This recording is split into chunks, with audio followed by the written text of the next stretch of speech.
To RN Reddy IT school. ఈరోజు మనతో పాటు job guarantee program student Manisha ఉంది. So Manisha, hi. యా, నీ క్వాలిఫికేషన్, పాస్ట్ ఇయర్ అండ్ ఎక్కడి నుంచి, from which place you are? నా క్వాలిఫికేషన్ వచ్చేసి BSc BZC sir. BSc intermediate BiPC. Yes sir. 2023లో పాస్డ్ అవుట్ సార్. ఓకే. మాది యాదాద్రి భువనగిరి డిస్ట్రిక్ట్ సార్. అక్కడ ఒక చిన్న విలేజ్. ఓకే, విలేజ్ పేరు చెప్పవా? చామాపూర్. మరి చిన్న విలేజ్ అంటే మీ ఊరి పేరు చెప్పాలి కదా. సరే, ఓకే. నువ్వు నీ ద్వారా తెలుస్తుందేమో. సో తర్వాత ఇప్పుడు ఎక్కడ బీజెడ్సీ నుంచి ఐటీ క్లాసెస్కి వచ్చావు కదా, .NET నేర్చుకోవడానికి. రీజన్ ఏంటంటే సార్, నా ప్లానింగ్లో బీజెడ్సీ లేదు. యాక్చువల్లీ నా ఇంటర్ అయిపోగానే నేను నీట్ ఎగ్జామినేషన్కి ట్రై చేశాను. ఆల్మోస్ట్ నాకు సీట్ వచ్చింది అని నేను ఫిక్స్ అయిపోయి స్పేర్లో బీజెడ్సీ అప్లై చేశాను. అప్పుడు నాకు ఫ్రీ సీట్ రాలేదు నీట్ ఎగ్జామ్లో. నేను ఎంబీబీఎస్ అయిపోతే డాక్టర్ అయిపోతా అని చెప్పి ఫిక్స్ అయిపోయా. సో రాకపోయేసరికి 1 year వేస్ట్ ఎందుకులే అని చెప్పి ఆ డిగ్రీ అలానే కోవిడ్ టైంలో కంటిన్యూ చేశాను. డిగ్రీ జాయిన్ అయ్యారు. Yeah sir. ఆ తర్వాత నేను ఫైనల్ ఇయర్లో ఉన్నప్పుడు ఇలా ఓకే వెళ్ళొచ్చు నాన్ ఐటీ వాళ్ళు కూడా అని చెప్పి మా అంకుల్ సజెషన్. అంటే ఇప్పుడు మెడిసిన్ రాలేదు కదా, రాలేదు. బీజెడ్సీలో జాయిన్ అయ్యారు. మళ్ళీ లాంగ్ టర్మ్లో మెడిసిన్కి ట్రై చేశారా? ఇంటర్ అయిపోగానే నేను లాంగ్ టర్మ్ తీసుకున్నాను సార్. సో అప్పుడు కోవిడ్ వచ్చింది. సో ఆ టైంలో నాకు సీట్ రాలేదు.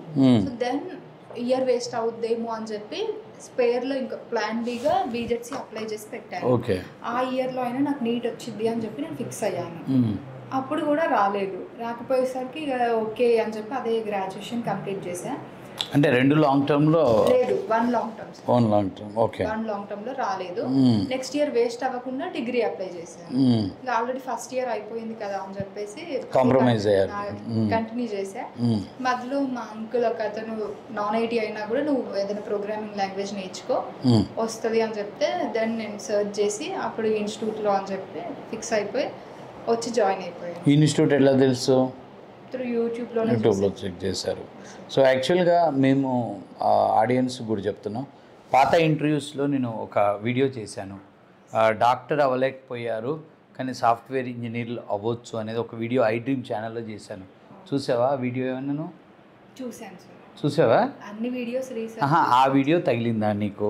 చూశాను. యాక్చువల్గా పాత ఇంటర్వ్యూస్లలో iDream ఛానల్లో చేసిన ఇంటర్వ్యూలో మేడం అడిగారు, బైపీసీ చేసిన వాళ్ళు ఐటీ వైపు రావచ్చు అనే వీడియో చేసాం. దానికి ఒక క్యాప్షన్ పెట్టాం, డాక్టర్ అవ్వలేకపోయారు సాఫ్ట్వేర్ ఇంజనీర్ అవ్వచ్చు. అంటే బైపీసీ జనరల్గా ఎవరు బాగా కష్టపడి హార్డ్ వర్క్ చేసే క్లవర్ స్టూడెంట్స్ తీసుకుంటారు, కానీ మెడిసిన్ సీట్స్ తక్కువ ఉంటాయి, అక్కడ మిస్ అవుతారు, మెడిసిన్ రాదు అందరికీ. సో ఆ డిసప్పాయింట్మెంట్ లేకుండా మెడిసిన్ లెవెల్లో ఇన్కమ్ వచ్చి సెటిల్మెంట్ ఉండేది ఐటీ ప్రొఫెషన్ కాబట్టి ఐటీ వైపు వీళ్ళు కూడా రావచ్చు. ఈ వీడియో ద్వారా కొంతమంది బైపీసీ బ్యాక్గ్రౌండ్ ఉన్న వాళ్ళు రావచ్చు అని అప్పుడు చేసాం. సో మేబీ ఆ వీడియోకి అంటే కొద్దిమంది వచ్చారు, అందులో నువ్వు ఒక రిజల్ట్ అన్నట్టు, అంతేనా? చూసావా వీడియో? నువ్వు ఊరికే చెప్తున్నావా? చూసావా? Very good. So I'm happy. So తర్వాత అట్లా వచ్చారు. సో అంకుల్ గైడెన్స్ కొంచెం ఉంది నీకు ఇక్కడ, ఆయన గైడ్ చేశాడా ఏది? అప్పుడు మెడిసిన్ని బ్రేక్ అవుతున్నప్పుడు మెడిసిన్ సీటు, సో ఇటు కూడా రావచ్చు అని హోప్ ఇచ్చాడు. అంటే అప్పుడే ఇవ్వలేదు, నేనే 1 year వేస్ట్ అవుద్దని చెప్పి బీజెడ్సీఏ చేశాను. అందులో నేను ఇక్కడ వద్దాము అని నేను యూట్యూబ్లో వీడియోస్ చూసినప్పుడు దెన్ నేను అడిగాను, అతను కూడా ఐటీఐ కదా అని చెప్పి తన సజెషన్ అడిగాను. మా పేరెంట్స్ అయితే నువ్వు అది చేస్తా అన్నావు ఇది చేస్తా అన్నావు, మరి ఇదైనా ఓకే స్టిక్ ఆన్ అయి ఉంటావా అని చెప్పి ఫస్ట్ అడిగాడు.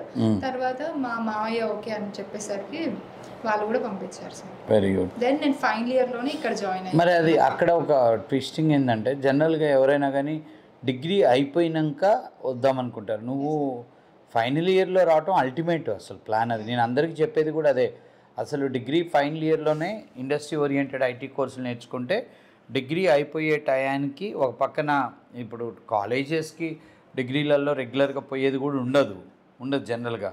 సో ఆ 1 year ఫైనల్ ఇయర్ 1 year వాళ్ళ కోర్సులకు వచ్చినప్పుడు ఒక పక్కన డిగ్రీ అయిపోతుంటుంది, ఇంకో పక్కన ఐటీ కోర్స్ అయిపోతుంటుంది, తర్వాత ఇంటర్వ్యూస్ అటెండ్ అయ్యి మనం ఏదో ఒక ఆఫర్. ఇప్పుడు నీది అదే జరిగింది కదా, నీది ఎగ్జామ్స్ అయిపోయి ఎన్ని రోజులైంది? మొన్న ఈ ఫైనల్ ఎగ్జామ్స్ మొన్న ఆగస్ట్ అలా అయిపోయాయి. So right. సో జాయిన్ అయింది ఫైనల్ ఇయర్ ఫస్ట్లోనా? లాస్ట్ ఇయర్ ఫెబ్లో జాయిన్ అయ్యాను. నా 5th సెమ్ అయిపోయాక. సో అయితే నువ్వు ఫైనల్ ఇయర్లో మిడ్లో జాయిన్ అయ్యావు? మిడ్లో జాయిన్. ఫస్ట్ ఎందుకు రాలేదు? అప్పుడు నాకు తెలియలేదు సార్, అప్పటికి రాలేదు, ఐడియా రాలేదు, ఐడియా రాలేదు, ఇన్ఫర్మేషన్ లేదు. ఆ ఇన్ఫర్మేషన్ లేదు. ఆ. నేను ఒక సిక్స్త్ సెమ్లో నేను కంప్లీట్ చేసుకోగలుగుతా ఇది అది అని చెప్పి ఫిబ్రవరిలో వచ్చి ఎన్ని రోజులు ఉన్నారు ఇక్కడ? ఆల్మోస్ట్ 3 months ఉన్నాను సార్, ఏప్రిల్ ఎండింగ్ వరకు ఉన్నాను. మార్చ్ ఏప్రిల్ ఉండి మళ్ళీ వెళ్ళిపోయారు వెళ్ళిపోయాను ఎగ్జామ్స్ అని. Okay. So exams post phone అవ్వడం వల్ల అది ఆగస్ట్ వరకు లాగ్ అయిపోయింది. తర్వాత ఆ టైం అంతా ఎగ్జామ్స్ మీద ఉన్నారు, డిగ్రీ ఎగ్జామ్స్ మీద ఉన్నారు. మళ్ళీ బ్యాక్ వచ్చారు కదా. సో అప్పుడు 3 months ఉన్నారు. మళ్ళీ రిటర్న్ వచ్చి ఎన్ని రోజులు ఉన్నావు ఇక్కడ ఇన్స్టిట్యూట్లో? మార్చ్ 1st అలా వచ్చాను సార్. March 1 month. 1 month అంతేనా? 3 months + 1 4 months. 4 months. మరి నువ్వు అక్కడ ఇంట్లో ఉండి అకాడమిక్ ప్రిపేర్ అయ్యేటప్పుడు ఈ .NET కూడా ప్రిపేర్ అయ్యావా? పార్షియల్గా. సో అది హెల్ప్ అయింది నీకు. సో ఎన్ని ఇంటర్వ్యూస్ అటెండ్ అయ్యావు మొత్తం? Two interviews. Second interview. Yes sir. Okay. So ఎలా ఉంది ఇప్పుడు? Happy sir. సో అంటే నేను అన్నాను ఇంకొద్ది రోజులు 1-2 months ఉండు, ఇంకా బెటర్ ఆఫర్ వస్తుందేమో అని అన్నాను. అయినా కానీ నో ఈ ఆఫర్కి వెళ్ళిపోతాను అన్నావు. ఏంటి రీజన్? సార్ అంటే పేరెంట్స్ అయినా అంటే కాన్ఫిడెన్స్ లేదా? కాన్ఫిడెన్స్ ఉంది సార్, కానీ ఏ ఆఫర్ వచ్చినా ఏ ఆపర్చునిటీ వచ్చినా సరే వదులుకోవద్దు. గుడ్. ఆల్రెడీ ఇంతకుముందు చాలానే వదిలేసావు కాబట్టి ఇప్పుడైనా స్టిక్ ఆన్ అయ్యిండు ఒకదానికి. ఓకే. వర్క్ నేర్చుకోనికి ఒక ప్లాట్ఫామ్ అనుకో, ఎంత ఇచ్చినా ఎలా ఉన్నా సరే జాయిన్. మంచి ఐడియా. ఇప్పుడు మరి బైపీసీ బీజెడ్సీ బ్యాక్గ్రౌండ్ వాళ్ళకి ప్రోగ్రామింగ్ నేర్చుకోవటం కష్టమేమో అనేది బాగా అంటారు అందరూ. సో అది మరి నువ్వు చూసావు కదా, నీ అభిప్రాయం ఏంటి ఆ విషయంలో? స్టార్టింగ్ లో కొంచెం ఇబ్బంది అనిపిస్తుంది. ఎన్ని రోజులు అనిపిస్తుంది అట్లా? నాకు ఫస్ట్ 1 week అనిపించింది సార్. ఏమనిపించింది ఆ 1 week? మేము ఎగ్జామ్స్ లో మాది ఏంటంటే only return test sir, full stop, semi college ఇవేం అవసరం లేదు, ఎలా ఉన్నా మార్క్స్ వచ్చేస్తాయి. ఇక్కడ ఏంటంటే అవే మ్యాండేటరీ. ఫస్ట్ 1 week ఏంటంటే నేను ఏమున్న వర్డ్స్ స్పెల్లింగ్స్ అన్ని చెక్ చేసేదాన్ని, అవుట్పుట్ రాకపోయేది. సో దెన్ ఓకే ఇవి చాలా క్రూషియల్ రోల్ ప్లే చేస్తుందని. సో అయితే ఇబ్బంది అయితే పెద్ద లేదు సార్ ఫస్ట్ 10 రోజులు. Yes sir. అంతే, తర్వాత అలవాటు. ఇక్కడ మెయిన్ ఈ ప్రాసెస్లో నీకు బాగా నచ్చింది ఏంటి? 9 to 6 timing sir.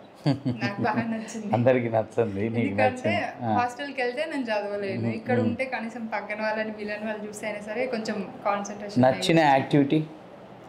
Total process 9 to 6లో చాలా యాక్టివిటీస్ చేపిస్తాను కదా, నీకు బాగా నచ్చిన యాక్టివిటీ? బాగా నచ్చిన యాక్టివిటీ ఎక్స్ప్రెస్ పక్కన వాళ్ళకి చెప్పడం, కాన్సెప్ట్ ఎక్స్ప్లెయిన్ చేయడం, మెంటర్షిప్. ఇంకా చెప్తారు. Next XY. ఓకే. సెమినార్ నేను చాలా తక్కువ అటెండ్ అయ్యాను సార్. ఎందుకు? ఎందుకంటే నేను వచ్చే వారికి నేను 10:30 ఫస్ట్ టైం వచ్చినప్పుడు సెమినార్ ఉండేనా? లేదు సార్. నువ్వు ఉన్నప్పుడు లేదు, సెమినార్ యాక్టివిటీ తర్వాత స్టార్ట్ అయింది. సో ఇప్పుడు నువ్వు రోజు లేట్ వస్తున్నట్టు? లేట్ వస్తున్నాను సార్. నేను ఒక 1 week అలా చెప్పుకుంటాను అంతే. ఎక్కువ సెమినార్స్లో పార్టిసిపేట్ చేసి you didn't see the taste of it. So మొత్తం అంటే క్లాసెస్లో నీకు బాగా హైలైట్ అనిపించింది ఏంటి? సబ్జెక్ట్ నేర్చుకున్నప్పుడు నువ్వు సెషన్స్ విన్నావు కదా, వీడియోస్ కానీ సెషన్స్లో మన .NET టీచింగ్లో నీకు బాగా నచ్చిన కాన్సెప్ట్ ఏంటి? అంటే టీచింగ్లో ఎవరికైనా అర్థమయ్యేటట్టు ఉన్నది సబ్జెక్ట్, అందులో నీకు బాగా హైలైట్ అనిపించింది ఏంటి? హైలైట్ అనిపించిందంటే లాంగ్వేజెస్. లాంగ్వేజే. సో నువ్వు నేర్చుకునే ప్రాసెస్లో ఇప్పుడు ఇక్కడికి వచ్చిన వాళ్ళలో డిఫరెంట్ బ్యాక్గ్రౌండ్ వాళ్ళు వస్తున్నారు.